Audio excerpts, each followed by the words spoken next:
ವಿಷಯದಲ್ಲಿ ಪ್ರತಾಪ್ ಸಿಂಹರನ್ನ ಸಮರ್ಥನೆ ಮಾಡಿಕೊಂಡ ಎಚ್ಡಿಕೆ ವಿರುದ್ಧ ವಿಶ್ವನಾಥ್ ಕಿಡಿಕಾರಿದ್ದಾರೆ. ಕುಮಾರಸ್ವಾಮಿ ನಡೆಯನ್ನ ಖಂಡಿಸಿದ್ದಾರೆ ಮಾಜಿ ಅರಣ್ಯ ಸಚಿವ ಎಚ್ ವಿಶ್ವನಾಥ್. ಮರಗಳನ್ನ ಪರವಾಗಿ ವಕಾಲತ್ತು ವಹಿಸಿದ್ರೆ ಹೇಗೆ ಅಂತ ಪ್ರಶ್ನೆ ಮಾಡಿದ್ದಾರೆ. 2 ಬಾರಿ ರಾಜ್ಯದ ಸಿಎಂ ಆದವರು ಪರಿಸರ ನಾಶ ಮಾಡಿದವನ ಪರವಾಗಿ ಮಾತನಾಡ್ತಾರೆ.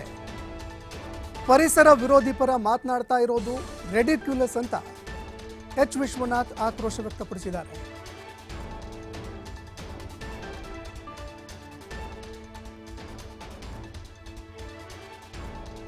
ಆಗ್ತವೆ ಸಾಮಾನ್ಯ, ಅದೆಲ್ಲ ಮಾಡ್ಕೊಳ್ಳಿ, ತೊಂದರೆ ಇಲ್ಲ. ಬಟ್ ಪ್ರತಾಪ್ ಸಿಂಹನ ತಮ್ಮ ಅವು ಯಾರವರು?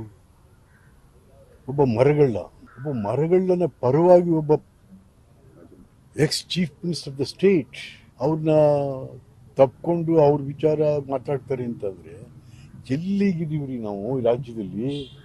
ಅಯ್ಯಯ್ಯೋ, ಏನೋ ಮೊದಲು ಹುಚ್ಚರು ಸಂತೆ ಆಗ್ತಾ ಇದೆ ರಾಜ್ಯ ಇದು.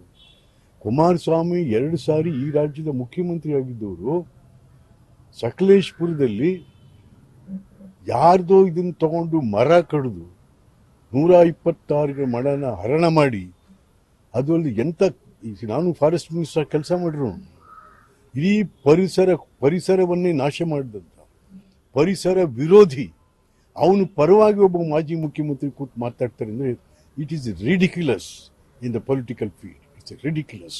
ಅಲ್ಲಿ ಏನು ಸಾಕ್ತವೆ ಸಾಮಾನ್ಯ, ಅದೆಲ್ಲ ಮಾಡ್ಕೊಂಡು